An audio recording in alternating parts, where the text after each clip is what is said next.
Welcome back. You're listening to Get Real with Bob and Stacy. You're tuning into our Leaders and Legends segment. Joining us by phone today, we have Pete Psichogios. Pete is the president of CSI International Performance Group and author of his most recent book, The 7 Personalization Principles. Welcome to the show, Pete. Thank you very much, Bob and Stacy. It's good to be here. Hopefully I'm still a leader and not a legend yet. A leader and a legend. There you go. Thank you. I want to share for our listeners just a little bit of Pete's background. As you mentioned, Bob, he's with CSI International Performance Group, and they're a company that creates engaging employee and customer experiences.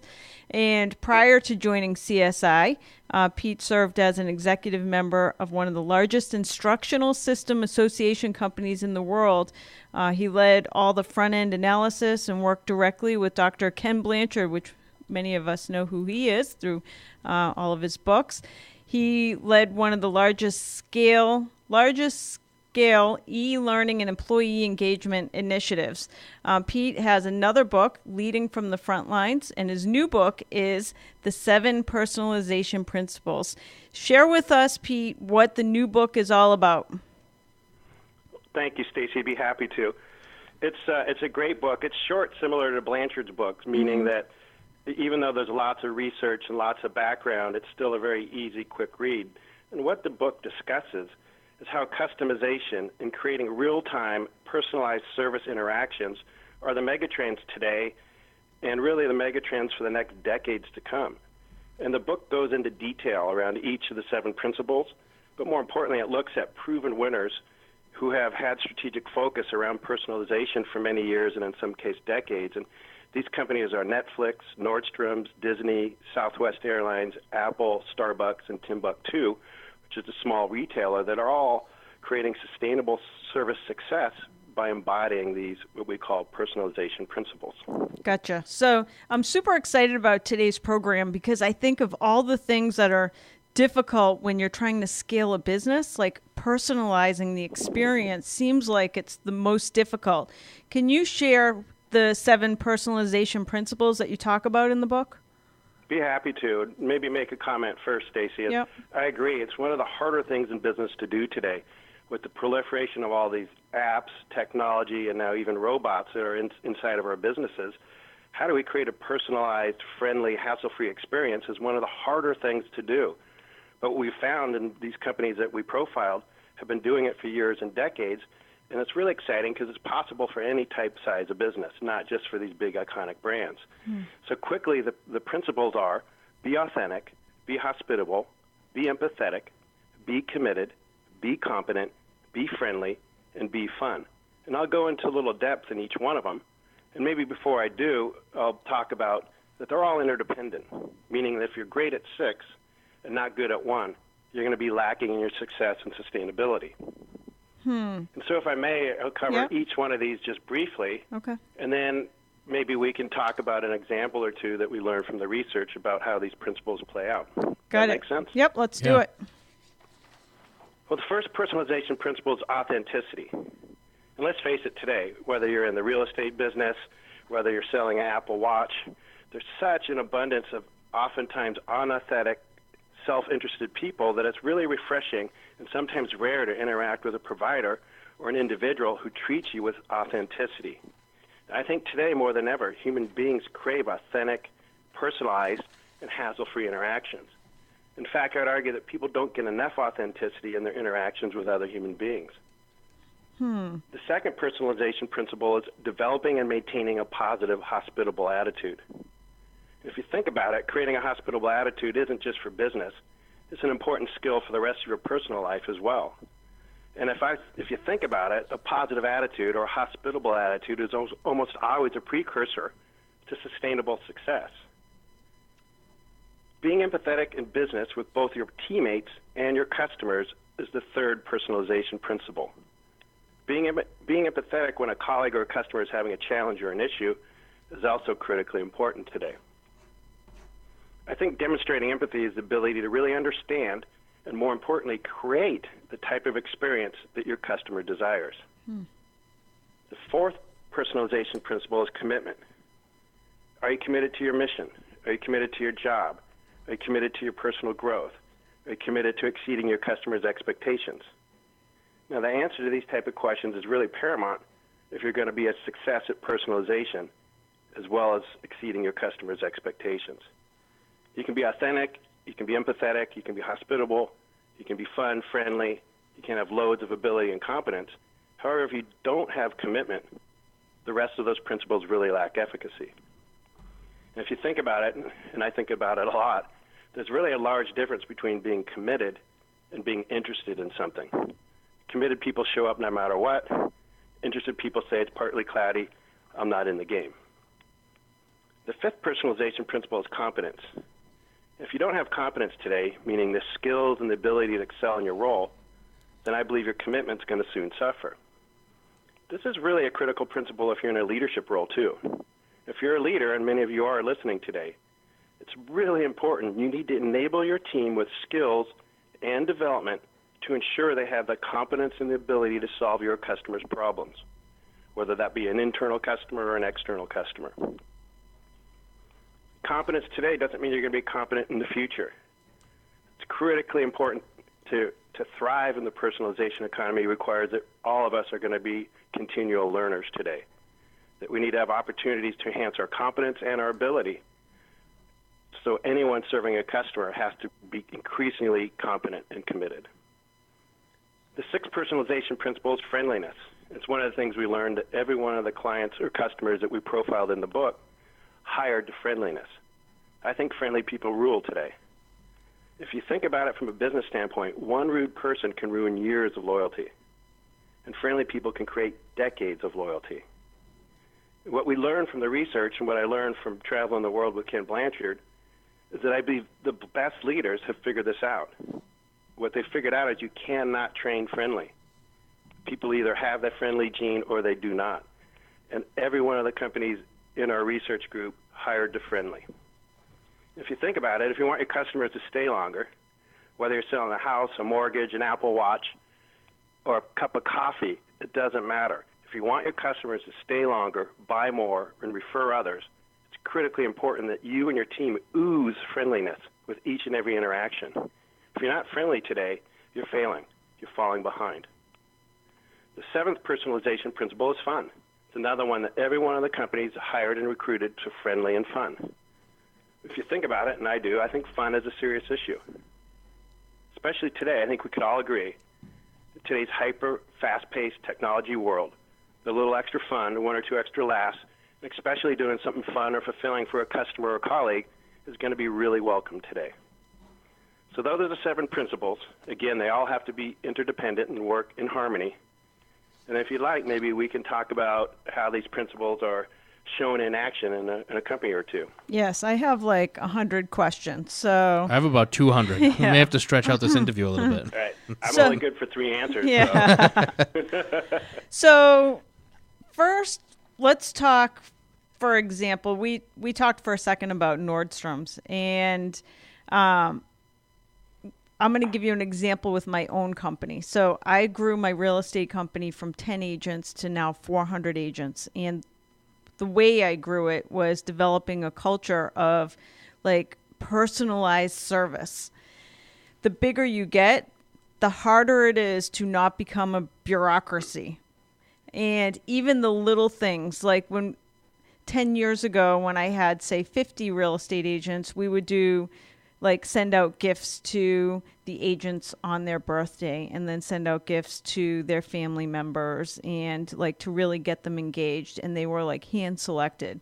Now today we still do it, but it's like everybody gets the same thing and it's totally lost its luster. It's like now it's like an expectation that you get your birthday brownies, and if not, then somebody's going to call and complain that they didn't get their birthday brownies. So we went from like a really customized something that made us awesome to like now this thing that we do that I don't even think that it matters to most people anymore. So how do you fix that?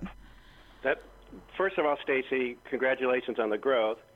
And then also what you're talking about is a really common issue when companies and organizations have that type of growth, meaning something that used to be a creative perk becomes an entitlement. Yeah. or something that used to be fresh and special becomes part of the bureaucracy and rote and routine. Right.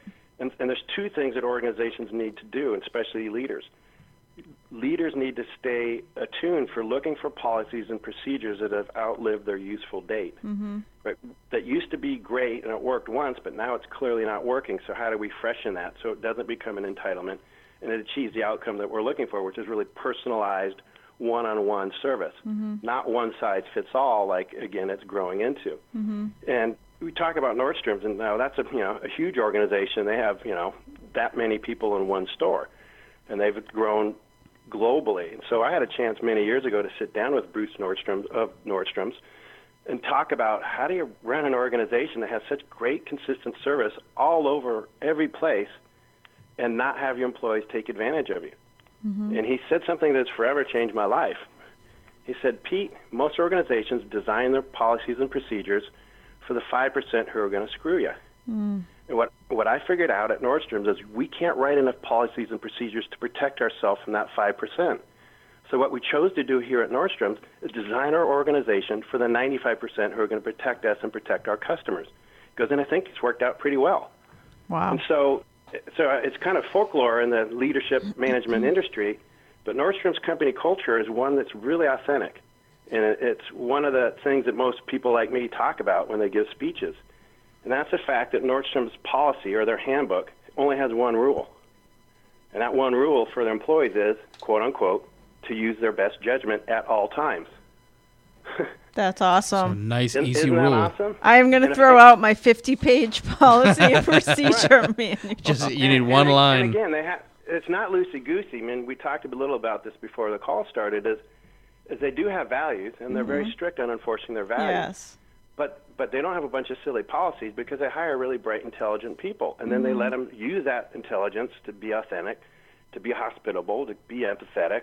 It drives commitment. They make sure they're competent, and they hire to fun and friendly. It's why they create such great experiences for the customers as well as their shareholders for years and decades. This is awesome. My head's spinning, so I'm going to have to figure out how to do that and how to hire to that. By the way, how did you go about gathering the information to put the book together? And is there anything that really surprised you when you were doing your research?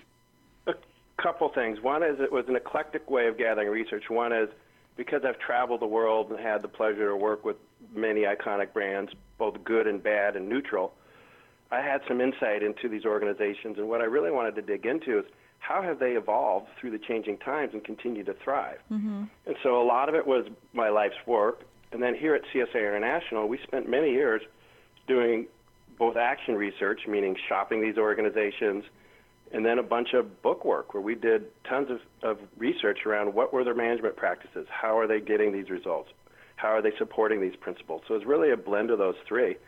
But the funnest was really the mystery shopping or the action research where we would compare organizations and see how they embodied the principles or didn't.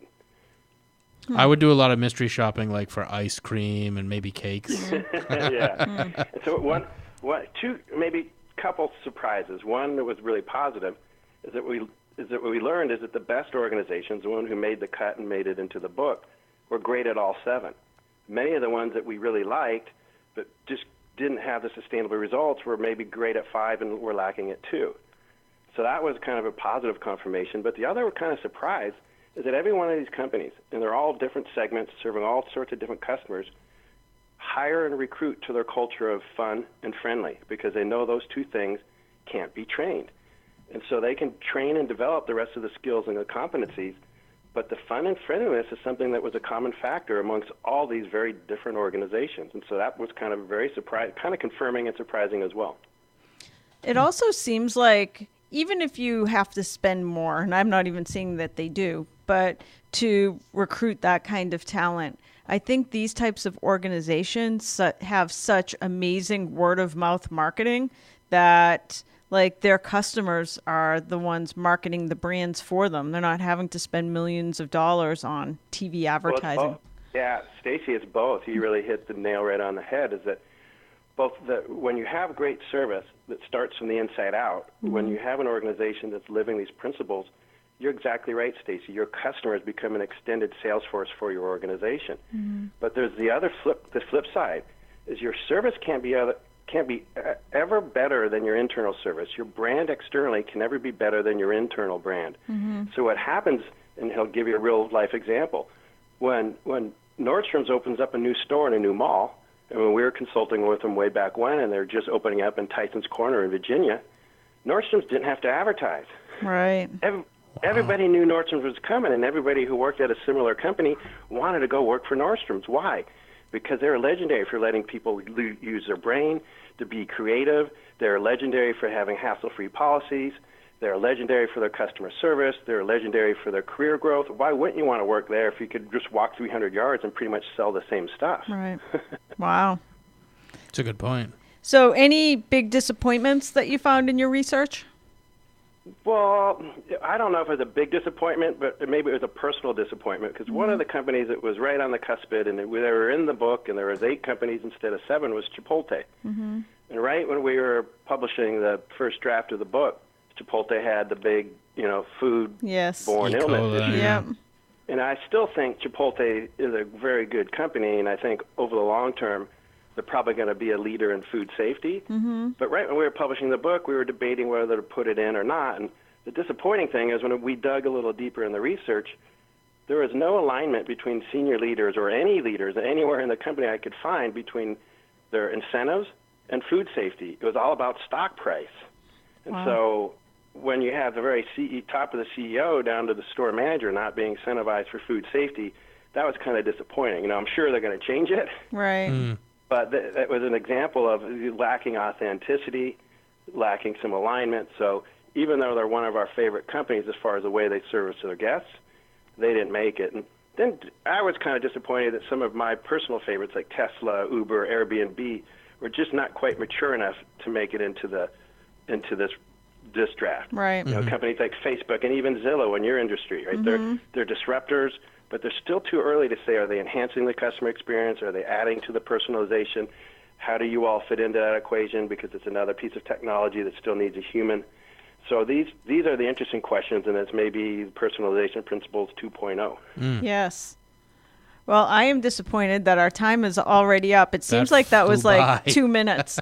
I'm ordering the book only because this is, for me, definitely the biggest challenge I have in my business is the personalization so that I can scale and build a company and hire to people that are friendly and fun, things like that. So I'm going to check it out. So hopefully we can have you back on a future show. Yeah, we'll both read the book and have you back, and we can get a little more in depth about the book as well. I'd love it, because these principles are really relevant for your listeners, whether you're a mortgage or a real estate agent. People buy from friendly people they like. Absolutely. All things being not so equal, people buy from people who are friendly and who they like. That's absolutely very true. Very true. So thank you, Bob. Thank you, Stacy, so much. Maybe I could tell people where to get a copy. Yes, please do. Be so glad. The best place probably to get it, and the easiest place, is Amazon.com.